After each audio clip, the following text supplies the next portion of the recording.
presente del día de hoy. Gracias. El día de hoy pues vamos a ver una breve introducción a lo que es la carga cognitiva, que ya vi que estoy con un público conocedor, que ya sabe sobre la carga cognitiva, que ya incluso tiene estrategias para gestionarla, ¿no? Vamos a trabajar con algunas estrategias que quizás algunas de las que ya utilicen, pero pues quizás haya algunas más que podamos aprender el día de hoy. Vamos a reflexionar un poco sobre nuestra labor cotidiana y cómo gestionamos normalmente esta carga. Vamos a hacer una dinámica de diseño de lecciones, vamos al cierre y por último preguntas y respuestas. Y pues vamos con la introducción. Para esto les voy a pedir que vuelvan a escanear este código QR y vamos a jugar un juego que no sé si aquí en Guatemala se diga igual, supongo que sí, que es Tetris, ¿no? Algo similar. Bueno, en este juego, los que puedan ingresar, vamos a ver, a tratar de ganar este juego. Les doy unos minutitos para que ingresen. Esta sala no existe. ¿No dice? ¿No existe? Ah, entonces Está mal. vamos a ver si...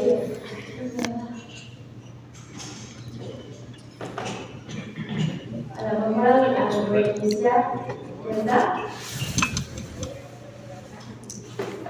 ¿Ya les da? ¿No?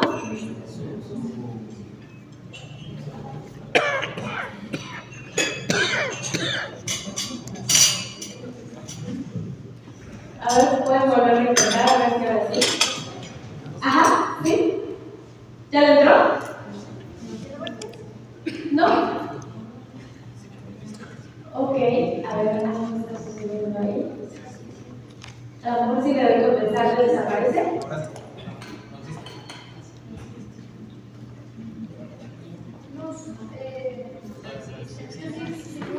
¿Sí? ¿Qué dices? Fallas con el código QR. Bueno, si no, no se preocupen, no pasa nada. El que haya podido ingresar, ingrese. La idea realmente nada más es comparar precisamente este Tetris con una analogía muy sencilla sobre la carga cognitiva, ¿no? Normalmente cuando nosotros hablamos de carga cognitiva, justo nuestro cerebro tiene una capacidad de alguna manera limitada para procesar toda la información que viene del exterior, ¿no? Y cuando nosotros sobrepasamos esta capacidad de almacenamiento que tiene nuestro cerebro, pues genera una sobrecarga cognitiva, ¿no?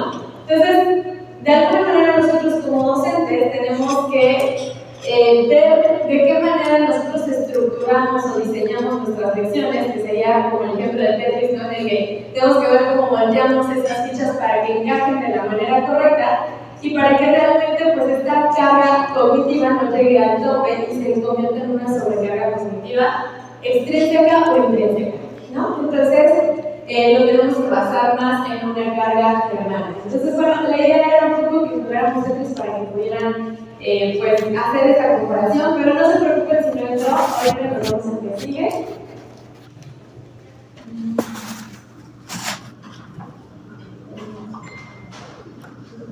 Listo. Entonces, bueno, esta era la lógica del Tetris, ¿no? Justo la carga intrínseca tiene que ver con esta parte en la que encajan las fichas. Cuando nosotros hablamos de carga intrínseca, estamos hablando de la propia dificultad de la tarea, ¿no? De la propia dificultad de lo que tengo que aprender o de la información que tengo al frente.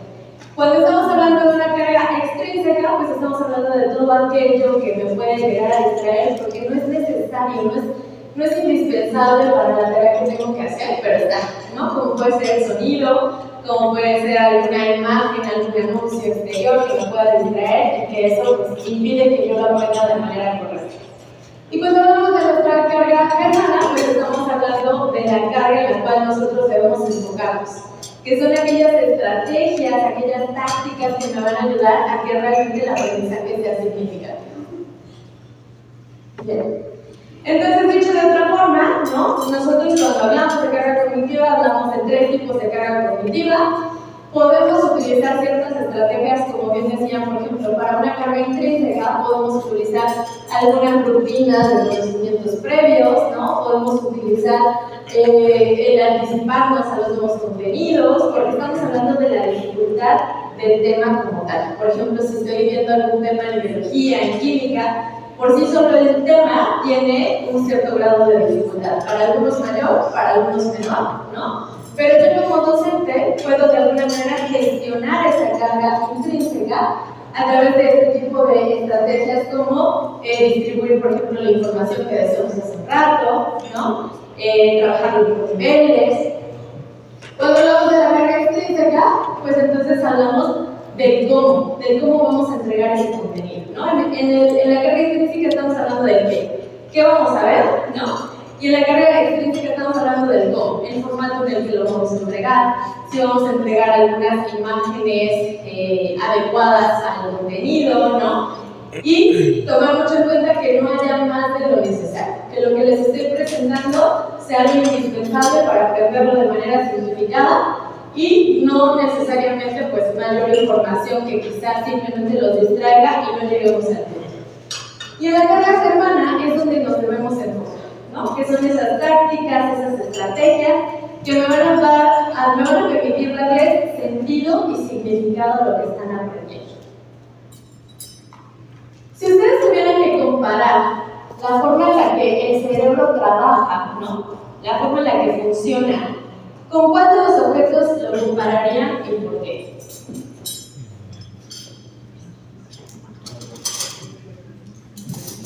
Por ahí levanten la mano a ver quién quiere participar. Allá, ya me levantaron la mano.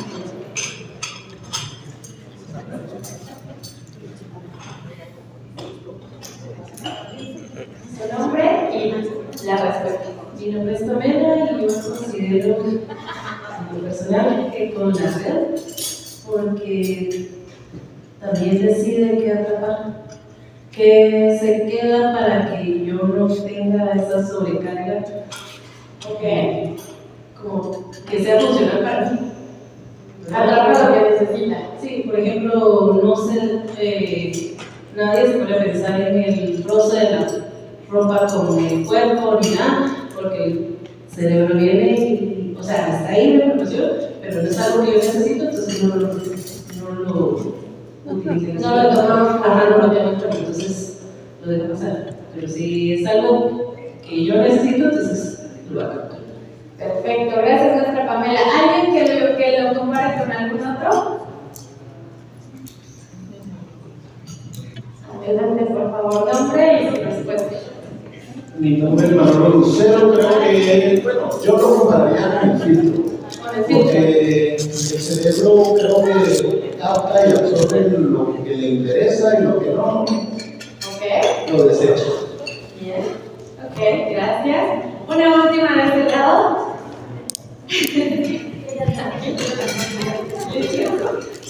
Yo creo que le tiene verdad. Yo pienso que los niños tienen una carga cognitiva diferente a una adolescente o a una adulta. Entonces, es más depende de la información que estamos hablando. ¿Y con cuál lo comparan? Es que depende de la etapa. Los niños que los jóvenes, creo que es absorben mucha información, ¿verdad? Aunque también no la procesan de alguna manera, que un adolescente que ya puede filtrar y no digamos un adulto que ya puede seleccionar como que tiene información. Perfecto, muchísimas gracias. Pues justo sí, dependiendo de nuestro enfoque lo podemos comparar con cualquiera de estos. Pero aquí lo importante es recordar que nuestro cerebro trabaja por justo las redes neuronales, ¿no? Las conexiones neuronales que se hacen. Y esas conexiones neuronales se van a generar gracias a la nueva información que vamos viviendo. No solamente información que podemos ver en la escuela, sino información de la vida diaria. Todo lo que pasa por nuestro registro sensorio, ¿no? Se genera un filtro, como bien decían algunos de ustedes, ¿no? Se genera un filtro y lo que es importante para mí, lo que tiene sentido y significado, entonces termina almacenándose a largo plazo. Aquí yo les estoy poniendo el modelo de procesamiento de la información y quiero que me digan, ustedes, de toda esta información que ven en la pantalla, no sé si alcanzan a ver hasta allá atrás, pero de toda la información que ven en la pantalla, ¿cuál consideran más relevante para iniciar su clase? La motivación me dicen por aquí. Allá. La atención. ¿Ok? ¿Alguien más? Hay un elemento ahí que brilla, que dice, ¡hey, aquí estoy, soy importante!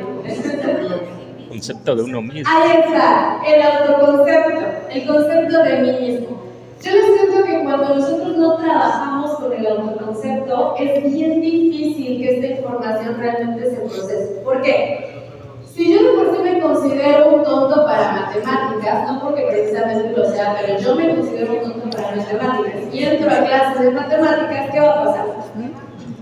Mi cerebro se va a cerrar y va a decir, yo para esto no sirvo, con esto no puedo y no voy a procesar la información que me den en clase por muy buena que sea la información o muy buena que sea la estrategia, ¿cierto? Tengo que trabajar primero con el autoconcepto para que entonces yo diga, sí puedo trabajar con esta materia. Y a partir de ese sí puedo, mi cerebro se abre y dice, bienvenido a la información, ¿verdad? Entonces, siempre como sugerencia es empezar con el concepto de uno mismo. El concepto de uno mismo es el que me va a permitir abrirme a esa recepción de información que va a venir, ¿no? ¿Y cómo puedo trabajar el autoconcepto? ¿Alguien tiene alguna idea?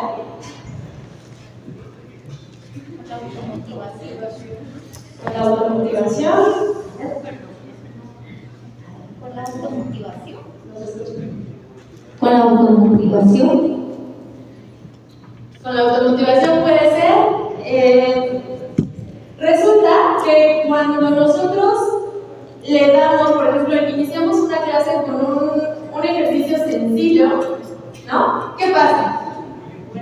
En automático me doy cuenta de que puedo. Si yo entro a una clase y empiezo con una ecuación así súper difícil y les digo, a ver, el día de hoy quiero que pongan atención porque lo que les vengo a enseñar está súper difícil, entonces necesito que pongan toda su atención. Ahí le mandé el mensaje de que es súper difícil, de que probablemente no voy a poder, ¿no? Y además me estoy pidiendo que ponga atención a algo que mi cerebro ya dijo que no voy a poder, entonces como para que ponga atención. Pero si yo inicio con a lo mejor una ecuación sencilla o con un problema de matemáticas sencillo, en el cual yo me doy cuenta de que pude lograrlo, ¿qué va a pasar? El alumno dice, sí puedo, esta materia no es tan difícil, a lo mejor se aprendo con esta maestra, ¿no? Y entonces inicia el proceso de recepción de la información. Y bueno, algunos me decían que iniciábamos por la motivación y por la atención. Por supuesto, estos son factores que influyen bastante, porque nuestro cerebro, pues toda la información que se registra pasa por nuestro registro sensorio como tal, por nuestros 5 sentidos, ¿verdad? Y a partir de nuestros 5 sentidos, nuestro cerebro detecta si esa información la va a eliminar o va a pasar a una memoria inmediata. Muchos trabajamos en una memoria inmediata, pero la memoria inmediata dura solamente unos segundos. Entonces no nos va a ayudar a alcanzar lo que queremos, que es que se vaya a nuestra memoria a largo plazo. ¿Qué es lo que yo tengo que hacer para que la memoria inmediata no se elimine esta información? Lo tengo que pasar a una memoria operativa. Y esta memoria operativa justo está representada como una mesa de trabajo, también se le llama memoria de trabajo, ¿no? Y esta memoria de trabajo es la que me va a permitir manipular esa información durante el tiempo en que yo necesito manipularla para realizar mi trabajo, ¿no? Entonces, es el momento en el cual yo puedo organizar la información, puedo clasificar la información, puedo hacer y construir esta información, ¿no?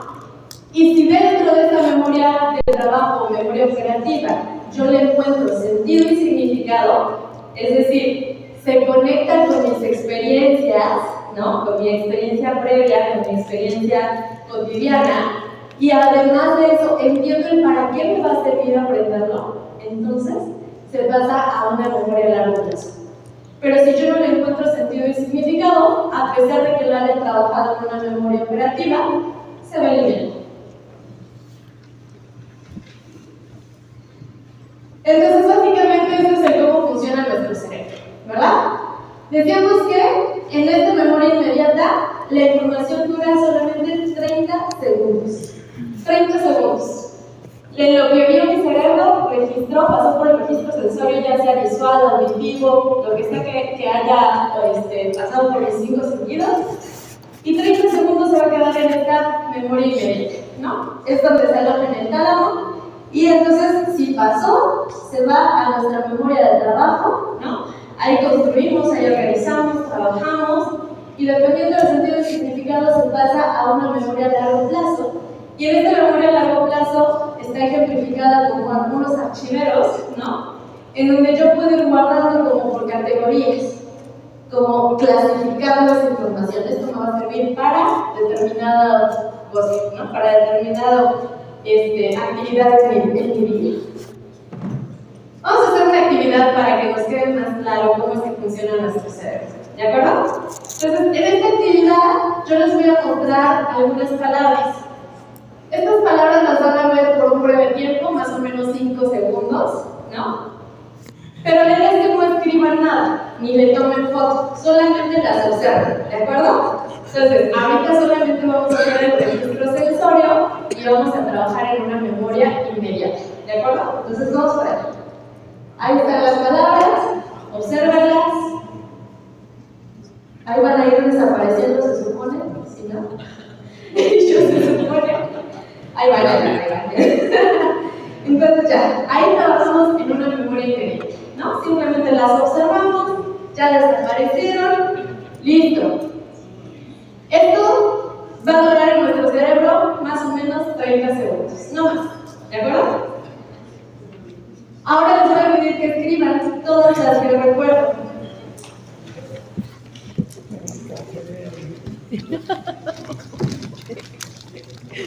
Ya no había.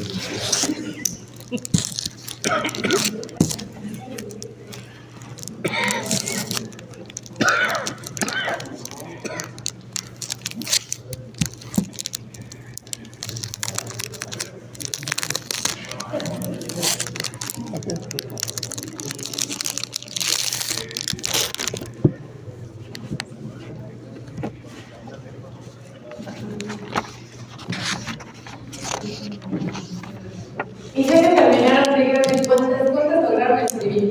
4, 5, 6, ok, 4, bien, bueno, ahí ya depende de nuestra memoria, ¿no? Y a lo mejor del grado de interés que le pusimos a las palabras también, ¿no? Cuando ya estamos trabajando en una memoria inmediata, ¿no? Puede durar hasta 1 minuto esa información. Entonces, ahora les voy a pedir que observen de nuevo las palabras y van a formar una historia con estas palabras, pero no la escriban, solamente formen la historia en su mente. Formen la historia en su mente. ¿Sí? Utilizando todas las palabras. Cualquier historia. Van a ir desapareciendo entonces. Pero ustedes formen la historia en su mente, sin escribir. Sin escribir, nada más la formamos en nuestra mente. Sal. Dime que están desapareciendo. Entonces ya van. ¿Sí? Ahí van a ir. Y si no, ya se las entierran.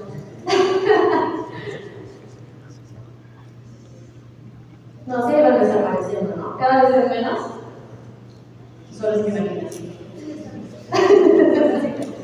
Ok, ¿ya tienen su historia? ¿Todos lograron construir su historia? Sí, ya desaparecieron. ¿Sí? ¿Todos lograron construir su historia? Bien, perfecto.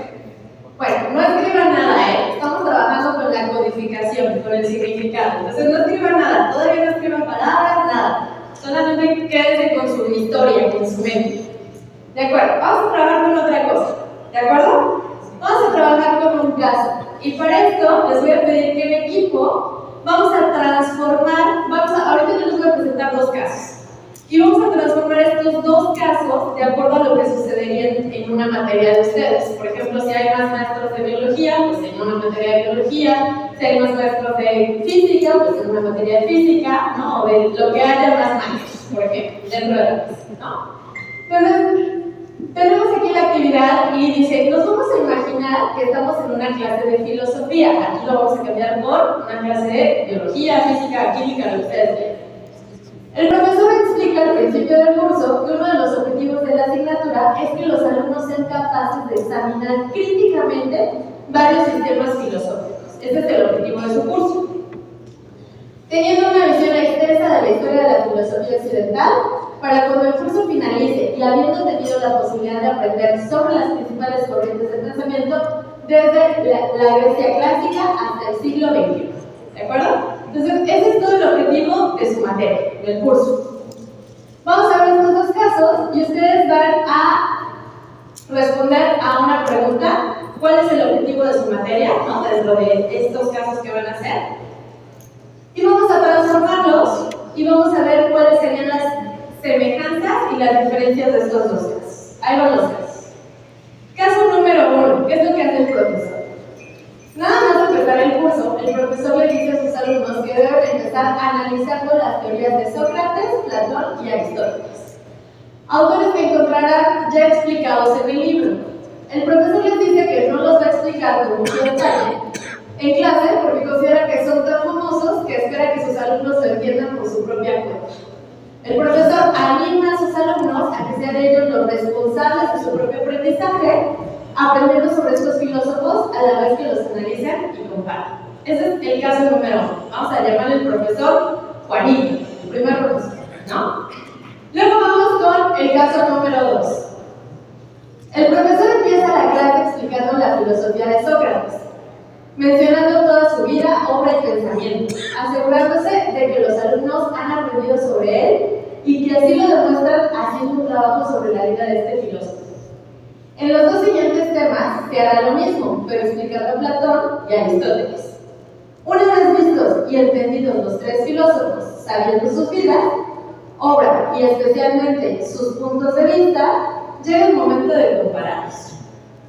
¿Cómo podemos cambiar estos dos casos con nuestra materia? Vamos a platicarlo en grupo y ya que hayamos enfocado estos dos casos en nuestra materia, vamos a ver cuáles son las semejanzas entre los dos casos y cuáles son las diferencias. Y para esto, ustedes tienen una hojita que es como esta, en el centro de su mesa, y ahí pueden escribir las semejanzas y las diferencias de los dos casos.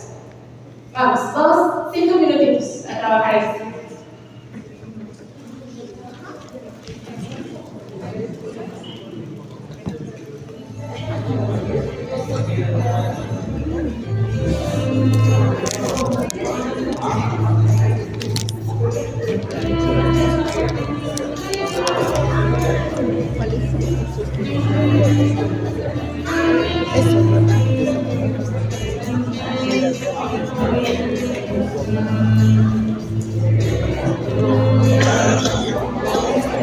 No hay material, ¿verdad? Para hacerlo ahí.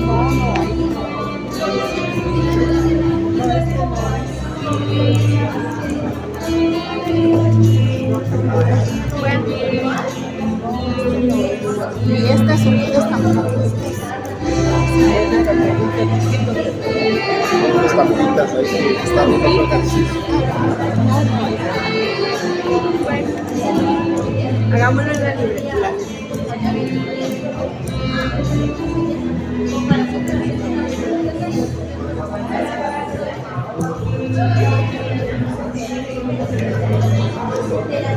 ¿Sí tienen la hojita?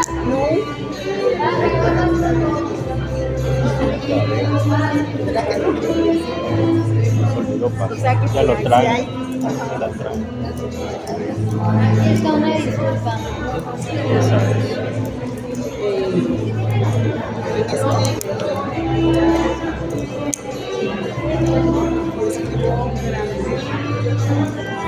Primero son las semejanzas.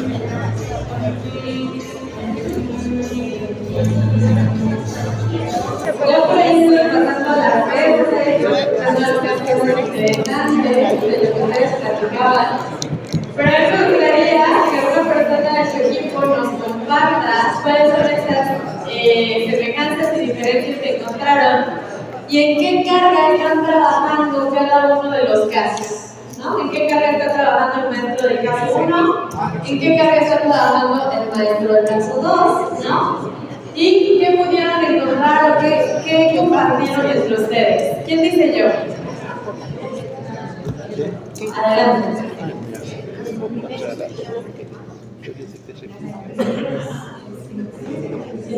Sí. Yo estaba compartiendo en la mesa distintos ejemplos.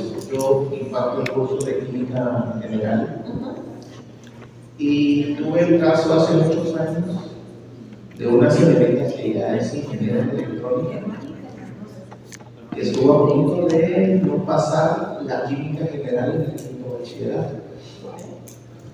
Y el problema de ella era que no sabía manejar los diferentes conceptos de las partículas.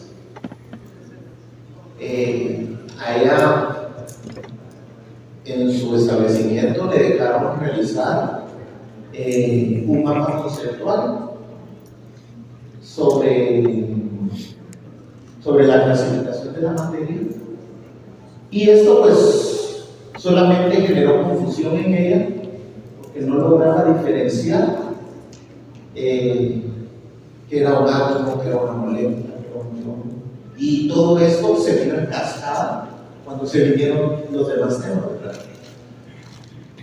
Y los papás de la niña me llamaron a mí para apoyarla. Yo solamente la apoyé 30 minutos. Y lo único que hice fue crear un mapa mental con ella sobre la clasificación de la materia. Entonces ya ella logró diferenciar entre un átomo, una molécula, un ion poliatómico, un ion monoatómico, y de ahí para adelante hasta graduarse con sus 2 maestrías y todo, con un laberinto exitoso. ¡Wow! ¡Qué historia! Muchas gracias. ¿Podrían comentar en qué carga cognitiva estuvieron trabajando los docentes? Sí.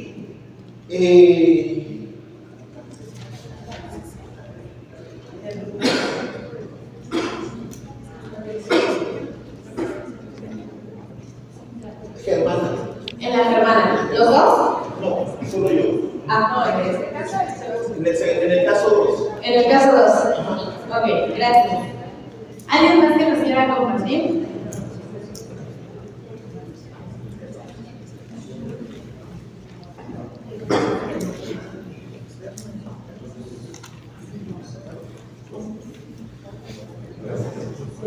Sí, buen día. También yo imparto química, tanto química inorgánica como química orgánica en la universidad.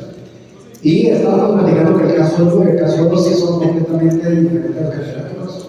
En el caso 1, básicamente, bueno, ustedes vean y vean cómo pasa. En el caso 2, el catedrático trata como que los alumnos se enamoren básicamente de lo que están leyendo, porque él se esfuerza y realmente dice todo lo que tiene que hacer un catedrático ahora en estos tiempos. Un ejemplo, acuérdense de lo que comentaba anteriormente. Yo creo que vemos el caso del segundo básico, luego del último. Nos pusieron un catedrático nuevo en matemática. Y él básicamente comenzó a darnos mucha práctica. Ya no era de los que se ponían en frente. Cuarto bachillerato nos dio un curso como que preuniversitario, estamos de química, y me enamoré de la química. Lamentablemente, quien me dio curso en el último año fue otro catedrático. De aquellos catedráticos que solo miran la pizarra de frente y van haciendo la luna. Y yo decía, pero ¿por qué es tanta la diferencia? Ahora dije, no, aquí dejamos la catedrática.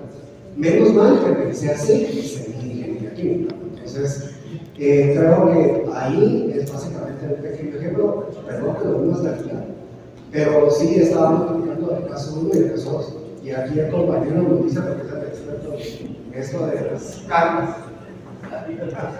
Buenos días, ¿qué tal? Y justamente también llegamos a un momento dialéctico, porque veíamos en el caso número 1 un proceso de autorregulación del alumno, cargado bastante de metacognición, que es la capacidad que él tiene de investigar, de fijarse, en este caso, notar por sí mismo, después hacer su cuadro comparativo con puntos específicos que le llaman a él la atención, y que al final entonces es lo que él entiende y cómo sabe compartir, dándose ese punto de autorregulación, la autorregulación. Muchas gracias. Bien. Pues espero que esta actividad les haya resultado que les haya nutrido de alguna manera, sobre todo por las experiencias que ustedes pueden compartir en la misma mesa, ¿no? Y la idea es justo darnos cuenta de que las tres capas cognitivas siempre van a estar presentes, ¿no? En todo momento, pero a veces tiende a cargarse más una que otra, ¿no? Entonces, de nosotros depende como docentes hacia dónde vamos equilibrando de alguna manera esta balanza, ¿no? Con las diferentes cargas cognitivas. Y les voy a pedir que de manera muy rápida describan todas las palabras que recuerdan del ejercicio anterior, 5 piadas que ya hayan escrito previamente, por favor, no hagan trampa. Me quedan realmente cuáles pasaron a la memoria a largo plazo. Entonces, escriban solamente las que recuerden, sin copiar las que ya habían escrito.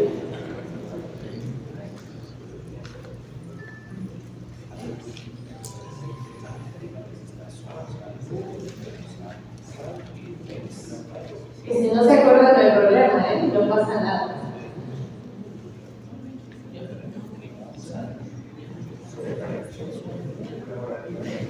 Solitos, sin socializar, solitos.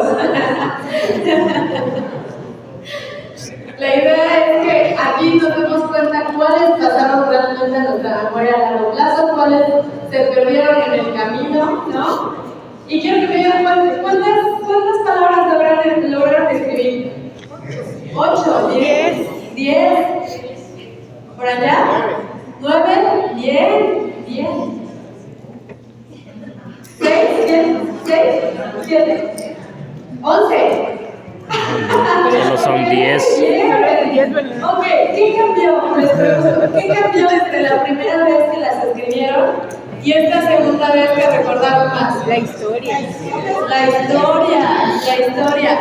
historia es esta carga germana, es esta técnica, esta estrategia que me ayuda a retener esta información, ¿cierto? No es lo mismo que yo les presente las palabras y luego les pida que las recuerden, ¿verdad? Porque pues normalmente va a depender de qué tanto me interesan a lo mejor las palabras, qué tanto me interesa la actividad, si hay otros distractores que es nuestra carga extrínseca, ¿no? Pero cuando yo le agrego una estrategia, una táctica, ¿no? Entonces es diferente. Mi cerebro lo puede procesar de una manera diferente. Y ahora les pregunto yo, ¿de qué manera ustedes podrían utilizar o cómo ustedes aplicarían esta técnica para ayudar a sus estudiantes a recordar algún concepto complejo? ¿Cómo lo podrían trasladar? ¿No? Ya vimos cómo funciona el cerebro, cómo es que pasa esa información y cómo si llega a tener, en este momento quizás esas palabras no tuvieron tanto sentido ni tanto significado porque eran palabras puestas al azar, no eran quizás relevantes ni para su materia ni para nada, ¿no? Sin embargo, cuando a esas palabras además le agregamos el sentido y el significado, puede ser que la historia sea diferente, sea la reflexión aún mayor. Y este tipo de ejercicios, de estrategias, los podemos utilizar con conceptos complejos, conceptos que normalmente a los chicos les cuesta trabajo retener, que les cuesta trabajo comprender, ¿no? ¿Por qué? Porque pues de esta manera les facilitamos la adquisición de los mismos. Y, por supuesto, realizar la transferencia, ¿no? La transferencia que es el hecho de ya una vez que lo retuve en mi memoria a largo plazo, ahora cómo lo voy a aplicar, que esa era la pregunta que yo les hacía, ¿no? Ya retuvimos esta información, ahora cómo aplicamos esta estrategia en nuestro ámbito. Lo mismo con nuestros estudiantes. Aprenden un concepto complejo y ahora cómo lo van a aplicar en algún otro contexto, en alguna otra actividad, ¿no? Este es el momento de la transferencia. Y ahí es cuando se genera realmente el aprendizaje significativo, ¿no? Y entonces, bueno, tenemos las diferentes fases que hablábamos del registro sensorial, nuestra memoria inmediata, nuestra memoria de trabajo, la codificación significativa, que fue lo que hicimos, la memoria a largo plazo y por último, la transferencia. Ahí está el ejemplo que hicimos el día de hoy, para que lo tengamos pues, de una manera más gráfica.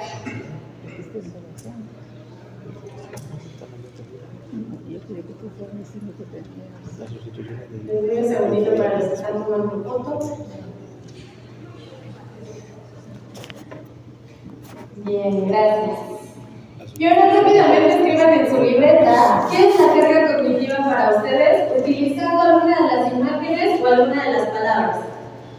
o todas. Pueden ser una, dos o todas, lo que ustedes decidan. La idea es que tengan su propio concepto de carga cognitiva.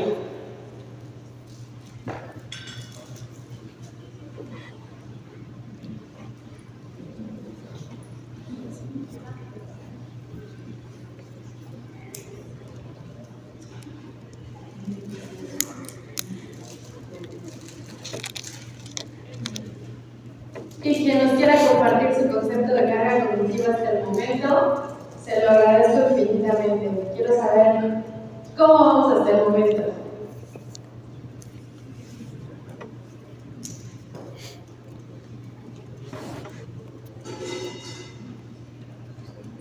Cada quien hasta ahorita tendrá una propia definición.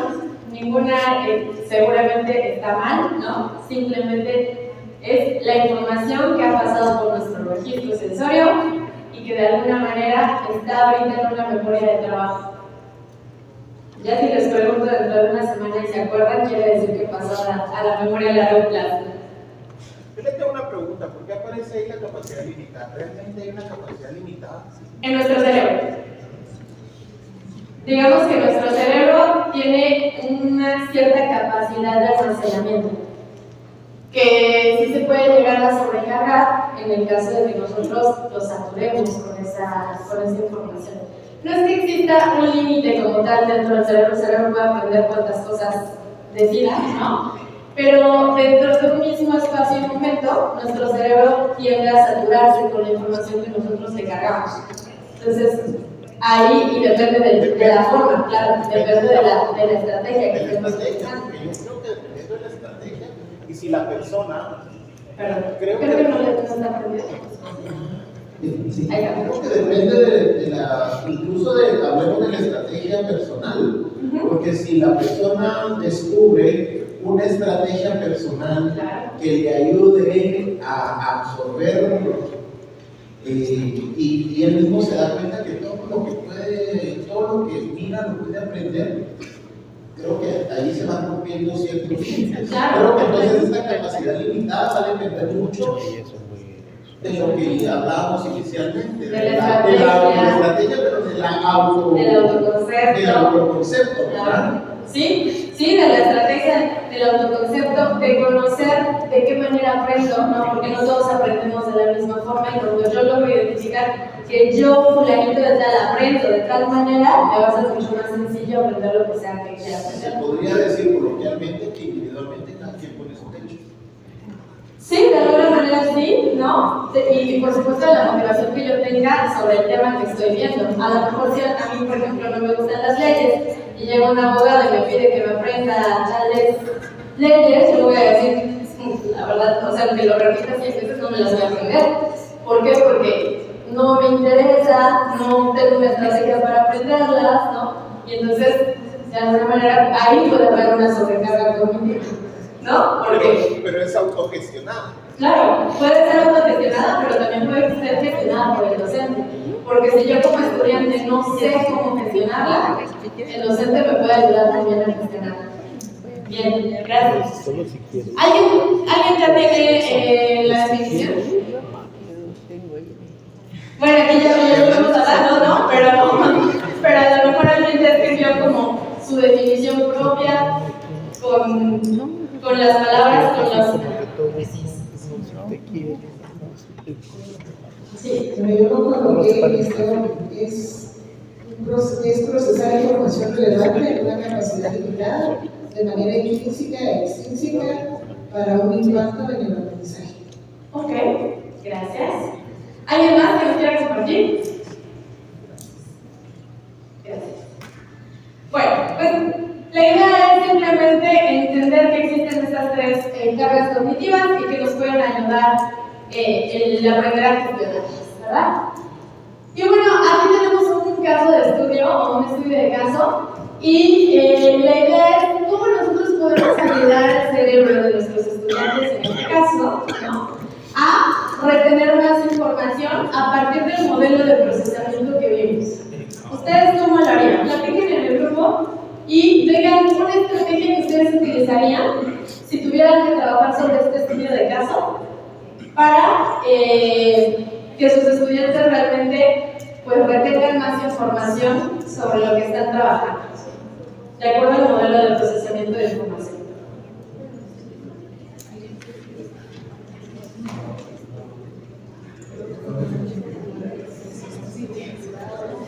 Vamos a darles 3 minutitos para que lo platiquen. 2 minutitos, no es necesario.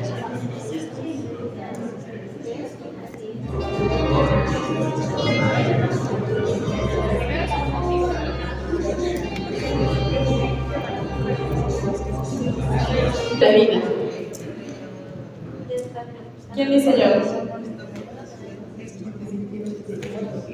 ¿No? ¿No encontraron la estrategia alguna? ¿Sí?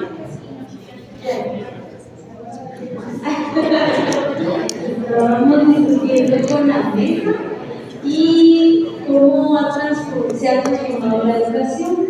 Porque nuestros estudiantes ya no podemos tenerlos sentados más de 40 minutos con lectura y que nosotros expliquemos porque ellos de inmediato se distraen.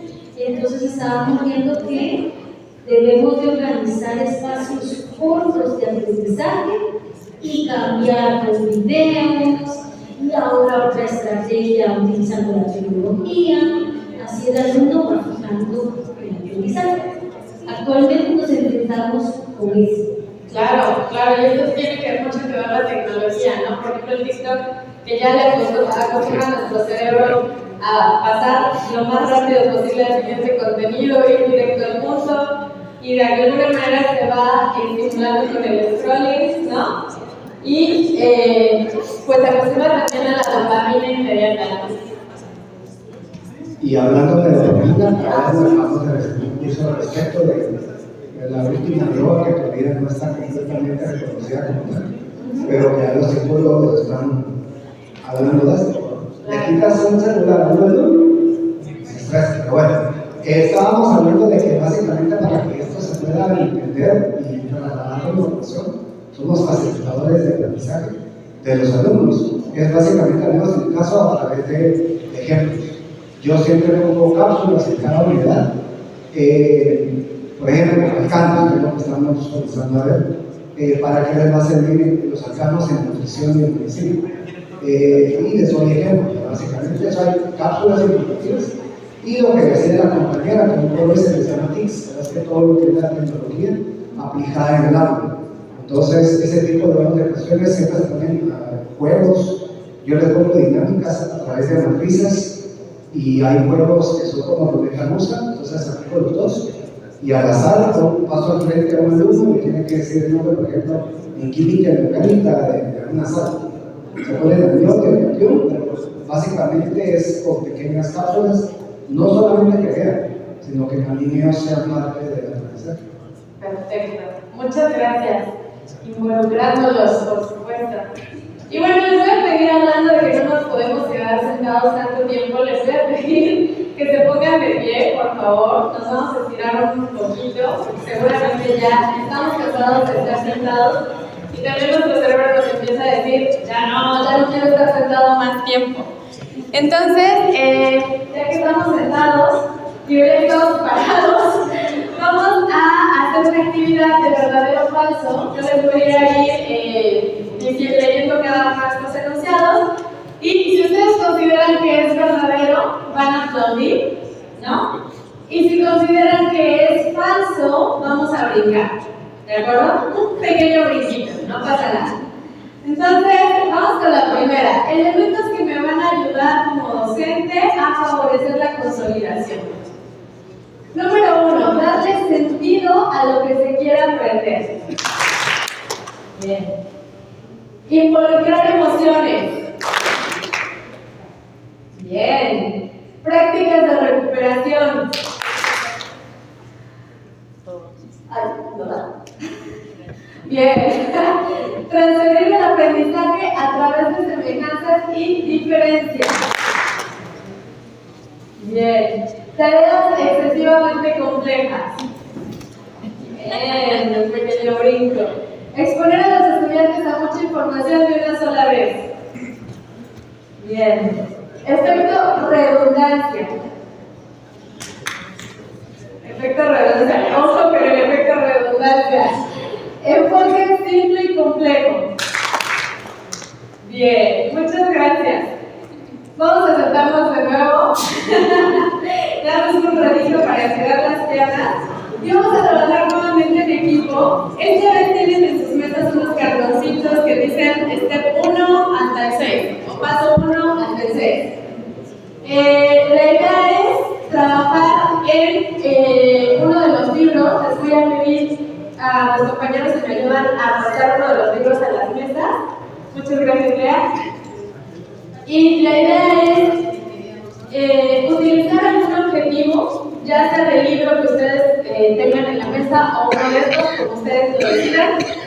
Y la idea es construir estos 6 pasos para diseñar esta escalera del aprendizaje consolidado, ¿no? La idea es comprender que dentro de este diseño, para lograr que nuestro aprendizaje se consolide de manera correcta, podemos utilizar esta escalera en la cual primero les pedimos rotular un esquema, ¿no? Luego infieren, investigan, realizan un experimento, dependiendo de la materia por supuesto, pero estaríamos hablando de la práctica como tal, concluir y por último comunicar, ¿no? Entonces, la idea es que utilicen el libro que está en su mesa o bien que utilicen alguno de los objetivos que están ahí al lado y que diseñen precisamente cómo sería una actividad en la cual realicen ustedes estos 6 pasos. Un ejemplo de ello, para que quede más claro, sería este, ¿no? En el cual el paso número 1, cuando mi objetivo es identificar las partes del sistema circulatorio humano y explicar su función en el transporte de sustancias, en mi paso número 1 voy a rellenar un esquema del sistema circulatorio ubicando corazón, arterias, venas y capilares, por ejemplo, ¿no? En el paso número 2 voy a inferir qué pasaría si una arteria se obstruye. En el paso número 3 voy a investigar, ¿no? Voy a buscar cómo afectan ciertas enfermedades al sistema circulatorio. Por ejemplo, la hipertensión. En el 4 voy a medir el pulso antes y después de una caminata y relacionarlo con el flujo sanguíneo. En el 5 voy a redactar una conclusión personal sobre la importancia del sistema circulatorio. Y en el 6 voy a presentar en equipo una infografía o cápsula informativa a mis compañeros, ¿no? Entonces, de esta manera estoy trabajando sobre los 6 pasos con un objetivo de aprendizaje concreto. Ya les digo, pueden utilizar un objetivo de los que estaban en la diapositiva, que ahorita si quieren se lo regreso, o pueden utilizar un objetivo de los que se encuentran en el libro, ¿no? Sin problema. Incluso pueden utilizar alguno de los recursos que se encuentran en el libro, alguna imagen, algo que ustedes quieran utilizar, para realizar esta escalera del aprendizaje consolidado. Para esto vamos a darles 5 minutitos para que puedan trabajar.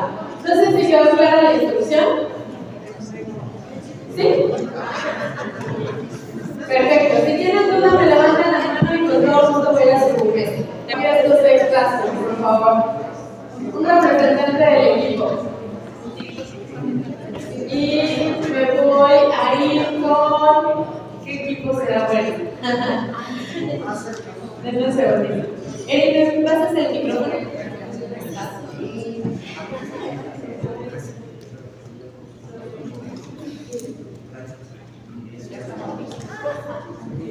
Adelante.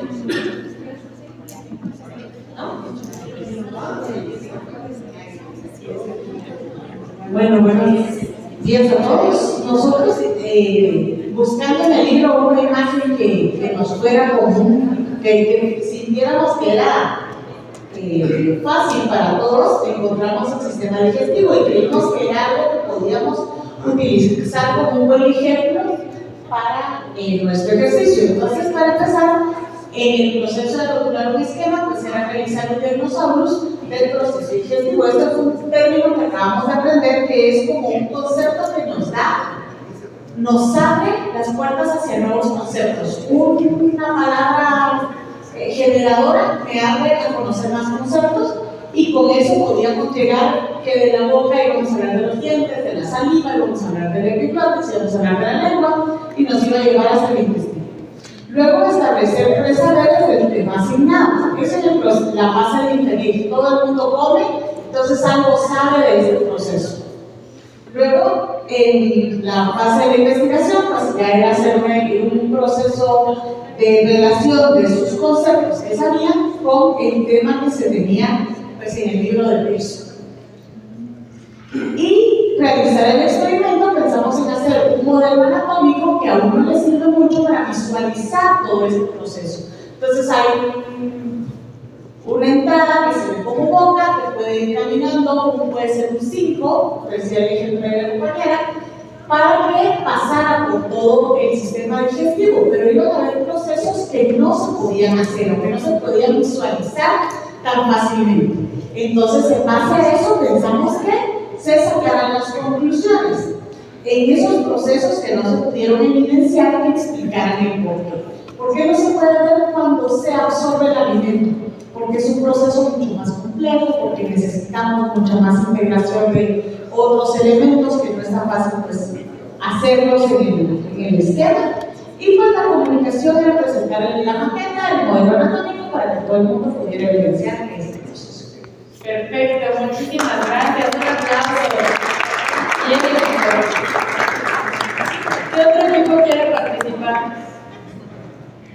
No todos al mismo tiempo. ¿Aquí? Nuestro objetivo es formular hipótesis y analizar el concepto de masa y peso. Entonces, nuestro primer paso fue rotular un esquema y nosotros escogimos crear un mapa conceptual sobre el tema, ¿verdad? En este caso es masa y peso. Nuestro segundo paso fue inferir, y para esto proponemos actividades definidas, los estudiantes por grupos puedan crear hipótesis sobre el tema, ¿verdad? ¿Qué pasaría si? O, como decía la licenciada, hacer preguntas. Luego, el tercer paso, que es investigar, pues entonces cambiamos las características de grupo, ¿verdad? Entonces, este grupo investiga el de aquel grupo y así. Y el cuarto paso es experimentar. Por ejemplo, entonces ahí ya se van a responder las preguntas que hicieron junto con la investigación. Proponemos, por ejemplo, tener un recipiente con agua transparente. Y entonces preguntarles, ¿qué se va a hundir? ¿Qué fruta? ¿Un coco o una manzana? ¿Qué piensan de eso? Y luego ya hacer esa experimentación. Y por último, el paso 5 es plasmar las conclusiones en un recurso digital.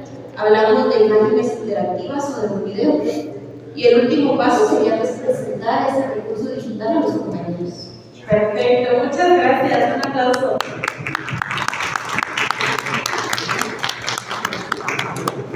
Y bueno, la idea es justo darles esta estrategia como un recurso que pueden utilizar para trabajar en la carga germana en vez de trabajar en la carga extrínseca o intrínseca, ¿no?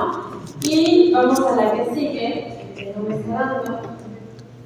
Ahí. Bueno, entonces la idea es mejorar esa cuestión de la carga cognitiva precisamente para maximizar el aprendizaje, para reducir estas distracciones, ¿no? Y para impactar en el rendimiento académico como tal. Algunas otras estrategias que les traigo el día de hoy, estábamos directo con más estrategias. Una se llama troceando, que es parte de lo que ustedes comentaron en algún momento, que es precisamente la analogía con la maleta. Cuando nosotros tratamos de meter todo de una forma desorganizada, de una forma sin alguna clasificación en específico, normalmente nos pasa esto en nuestra maleta y no podemos ni cerrarla, ¿verdad? Pero si nosotros hiciéramos este tipo de acomodo, pues entonces sería mucho más sencillo que nuestra maleta cerrara. Entonces lo mismo pasa con nuestro cerebro. Cuando nosotros clasificamos, organizamos, utilizamos alguna estrategia, es mucho más sencillo que el aprendizaje se dé y no cuando lo damos de manera desorganizada. Activando el esquema cognitivo. Activar el esquema cognitivo tiene que ver con la estrategia de unir de alguna manera el nuevo aprendizaje a algo que nosotros ya sabíamos, ¿no? Algún conocimiento previo. Entonces, aquí por ejemplo, pues si vamos a hablar sobre la guerra de Ucrania, ¿no? Podemos trabajar con nueva información, más bien, este es mi conocimiento previo, ¿no? Que ya tengo de alguna manera en mi mente que existe una guerra, y voy colocando la nueva información como la cantidad de de tropas que están alrededor de Ucrania, ¿no? Los millones de personas que han abandonado Ucrania y puedo irlo conectando con otras materias incluso. Entonces ahí voy activando el esquema cognitivo. Luego trabajamos en los andamios. Los andamios como tal, si nosotros nos ponemos a pensar en lo que es un andamio, ¿no? Pues es algo temporal que nos va a ayudar a construir, ¿no? Algo más grande y que en algún momento se va a quitar porque ya no va a ser necesario. Entonces lo mismo pasa en el aprendizaje. Hay cosas que nosotros podemos poner de manera temporal en lo que se aprende, ¿no? Y luego una vez que ya se aprendió, pues se quita y ya no es necesario porque ya quedó el aprendizaje.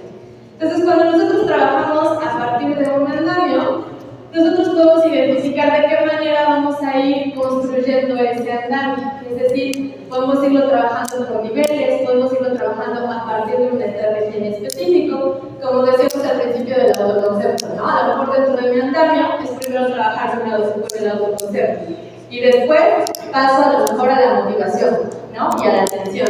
Entonces, de esta manera, la idea es, a partir de los recursos que yo ya tengo, ¿cómo los voy a organizar en mi andamio para que se construya el aprendizaje y una vez que ya esté el aprendizaje, ya no sea necesario pues, utilizar más estos recursos, porque ya quedó aprendido?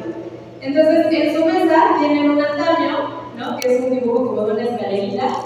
Ahí tienen un andamio y tienen unos recortes chiquitos. Por favor, pónganlos de abajo hacia arriba. ¿Cuál utilizarían primero? ¿En qué orden los utilizarían y por qué? Lo pueden comentar en equipo. Ahí son recortes tal cual del libro. Y la idea es simplemente que los coloquen en el orden que ustedes consideran mejor para trabajarlos y que comenten por qué.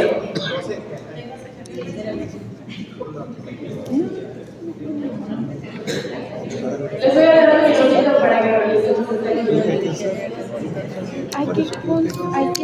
hay que ver qué va primero y qué va después. Dice, primero es un diagrama en movimiento, este diagrama va primero. ¿Qué automóvil va más rápido, el A o el B? Suponga que hay intervalos. Esto podría ser en retrospectiva, trigonometría. Esto es como 4 tipos básicos de movimientos. ¡Ay, eso hice yo el mío! ¿Sí? Sí, claro. Esto es como la investigación, tal vez. Ah, sí, ahí están, es eso. O sea, que los andamios son de este lado. Ajá, sí nos falta, primero es el diagrama en la escalera del aprendizaje y después es de rotular el esquema, sigue el siguiente paso que es inferir. Inferir dice qué automóvil va más rápido, el A o el B. Yo creo que podría ser eso. Luego el paso 3 es investigar los 4 tipos de movimiento. El paso 4 es realizar un experimento. Tal vez es este de experimento, ¿verdad?